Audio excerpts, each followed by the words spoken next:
It's been a little bit since we talked about FragPunk last. It took off out of nowhere with a pretty high day one ceiling, and it seems like you guys enjoyed the videos as they, perhaps surprisingly, were the best performing videos in the last 2 months or so on the channel. So I was looking to check out their Chapter 2 update, no matter what, but when the FragPunk team reached out to see if I was interested in partnering to showcase a bit of the FragPunk Season 1 Chapter 2 content, I figured that'd be a great fit. In this video, we're going to be taking a look at what FragPunk Season 1 Chapter 2 has, what's new, what you should know about, and if it's worth checking out today. While the team is sponsoring the coverage, we're still going to be looking at the good and the bad, but if at any point you're interested for yourself, Season 1 Chapter 2 of FragPunk is now live on PC and finally on PlayStation 5 and Xbox Series X and S with crossplay and cross progression. So check it out, linked below to start playing, and thanks to FragPunk for sponsoring this video. But anyways, let's recap. What is FragPunk? It's a new or newer FPS title published by NetEase, the same company behind Marvel Rivals, utilizing a few different mashups of popular shooter elements over the last few years,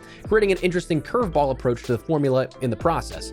Their main marketed mode of Shard Clash is a 5v5 competitive match like CS or VAL, attackers and defenders fighting over bomb plants and defense, but the curveball is that at the beginning of each round, players can vote on what's called shard cards that can transform the way the gameplay loop will play out for that round. Say things like giant heads on players or previously ricochet bullets and things like that. Add that in with the dual overtime mechanic creating 1v1s for match points. It's something that again changes that formula of what you might see in other games. FragPunk also offers a handful of other modes that are not competitive in nature or in design. Frankly, as a solo player, I tend to stay away from CS and VAL-esque games when I don't have a team of people that I know can adequately communicate, so I play things like a team deathmatch or a kill confirm type mode, both of which are included in FragPunk in the arcade rotation. It's a low barrier to entry as a free-to-play game, but offers a lot in regards to content and gameplay offerings with gunplay and mechanics that make it easy to pick up for either a first-time player or to master even further as a seasoned veteran. I think the biggest upgrade to what we have now with this new chapter compared to what we talked about last time when we first covered the game is of course FragPunk finally being on console, Xbox Series X and S, and PlayStation 5 after a rather lengthy delay from the game's PC launch. This was something that was a cause for a lot of people to maybe immediately disassociate and become disinterested in the game, to which I entirely understand that. Starting at a sort of different level of play, having 2 months to master the game versus not, but I do think it's worth checking out now at the very least. As we'll touch on in a little bit, it kind of fills a void for the gameplay offering, especially on consoles. With the game being free to play, worst case is you lose a few hours of your time trying it out. Best case, maybe it gels perfectly for you and you love it. But coming in at only around 30 gigabytes, it's not a half bad game in terms of sizing, but also make sure you have a NetEase account if you want to jump back and forth between PC or console or vice versa. And also, you can play with friends on all different platforms as well, at that point being cross-platform. Now, new with Chapter 2 in particular, there's a new deathmatch map, Kepler Station, which is good for me as someone who plays those modes. It's a modern scientific research station built by Kepler, playable on the modes of TDM in Standard, TDM Random, Kill Confirmed, Deck Deathmatch, Melee Deathmatch, Sniper Deathmatch, Rocketeers, One Shot, and the new Headshot Only mode.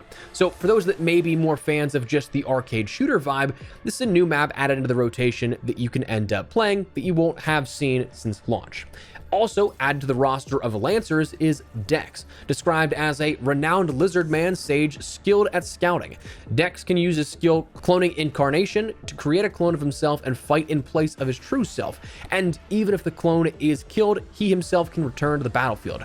Dex can also place mimic traps to confuse enemies and use shield scales to withstand any enemy attack once.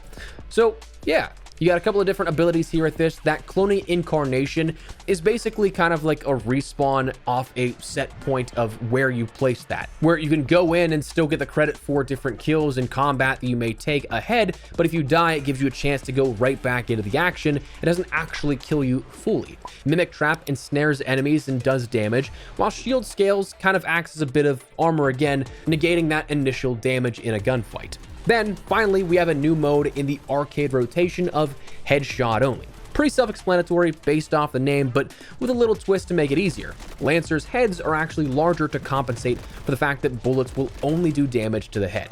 So if you're a bit of a marksman, this mode's for you. Being that it is in the rotation, you do have to bear in mind that it's not necessarily guaranteed to be up, but you can catch it at the right time if you're searching when it is in that rotation. We also, surprisingly, have 70 new shard cards here with this new chapter. That's an insane amount of shard cards that were added in on top of the already existing large amount of them.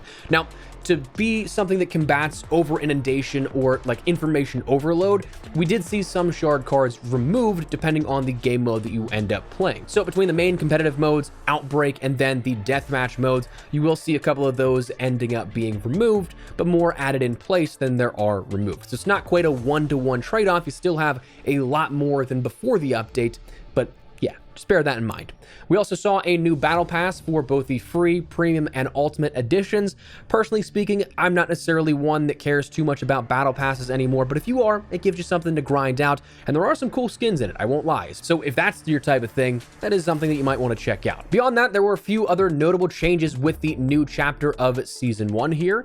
Aim assist on PC with a controller is now a thing partially. They detail that there is limited access, so to what degree of strength, we don't know exactly just yet, but before this update, it was something that if you played with a controller on PC, you could do it, but you would basically float right over an enemy. Like, if you're used to even remotely like Call of Duty's aim assist, you would be entirely out of your element because there just wasn't anything here with this. You'd blow right over your target and it'd be something that would be maybe a little bit harder to control as opposed to any sort of sticky aim assist with it. But now this will offer a little bit. That, of course, now being something that balances out with the console version of the game where it is in play.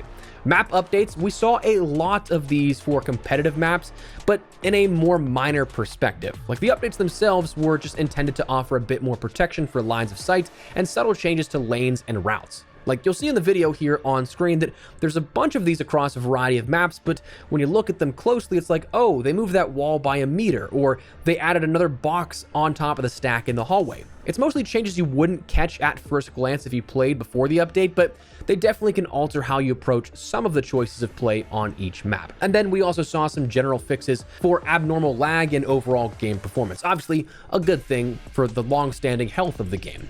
Now, overall, talking about the season at large here, this new chapter, I think that if you're a console player and you haven't checked this out, give it a shot.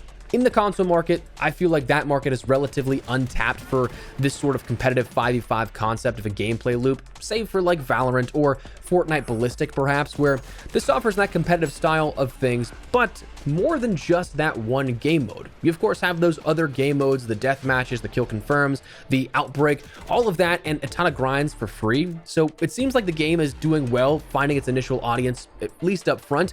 Admittedly, I feel like it could be doing a lot better. I feel like there hasn't been any sort of real marketing for this on console or sort of like pushing to the masses just yet.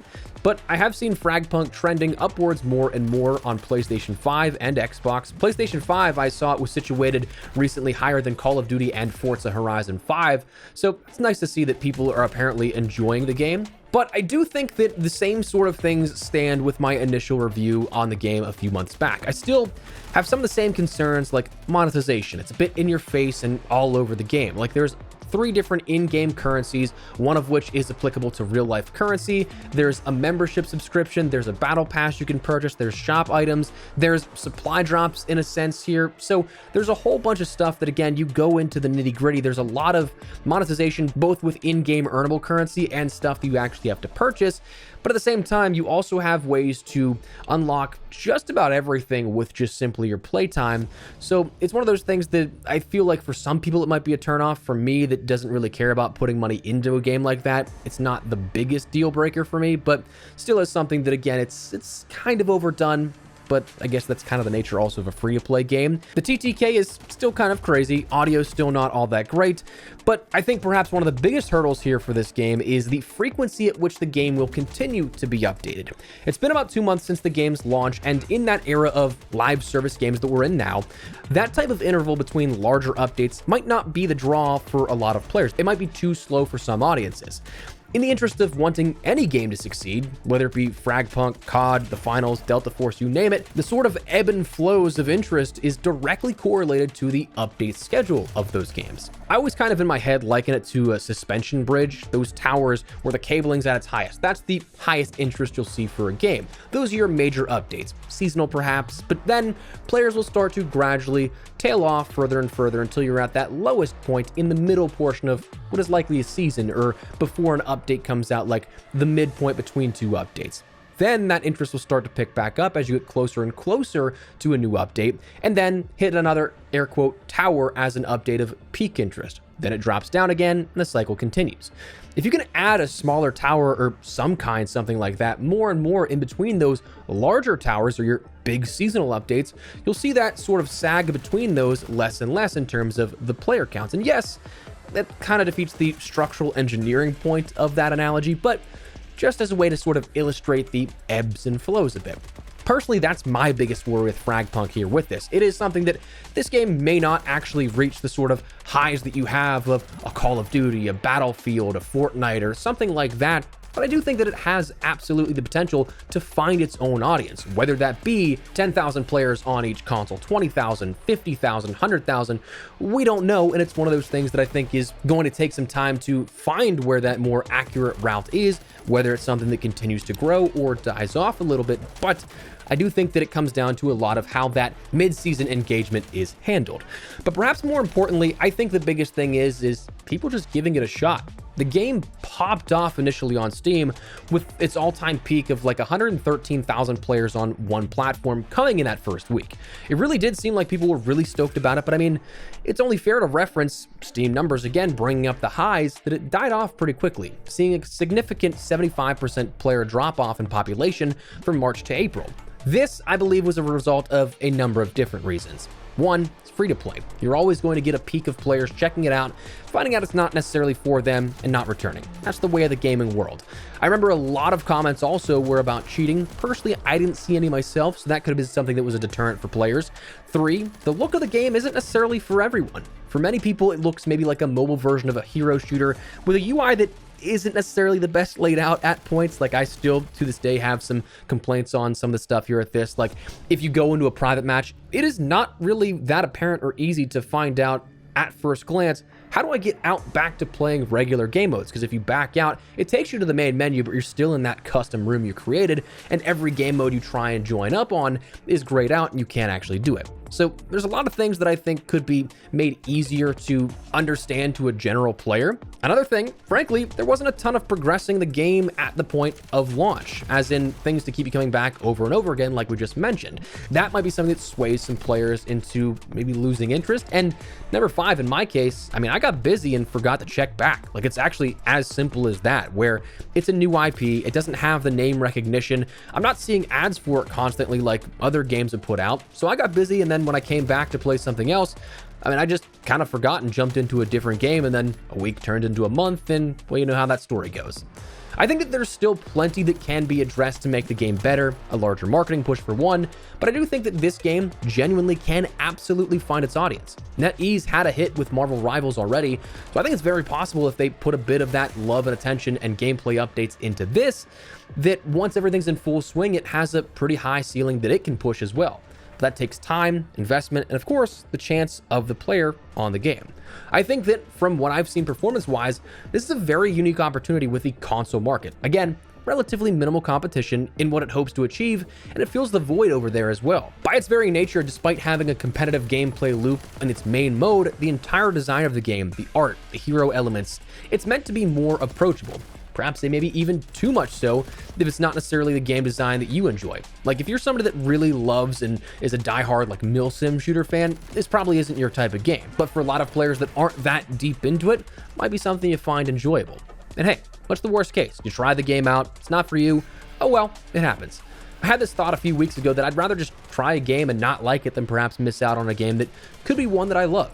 So that's where we're at here at this. Season 1, Chapter 2 of FragPunk is available to play on PC, PlayStation 5, and Xbox with crossplay and cross-progression. If you'd like to check it out, you can find it in the link down below, but for now, that's what we're gonna call it. So thanks so much for watching. Let me know your thoughts down below. If you guys enjoyed the video, you found it at all insightful, do me a favor and drop a like on it. And of course, if you are new to the channel, make sure you subscribe so you don't miss a single thing regarding all things FragPunk, Black Ops 6, and other FPS content.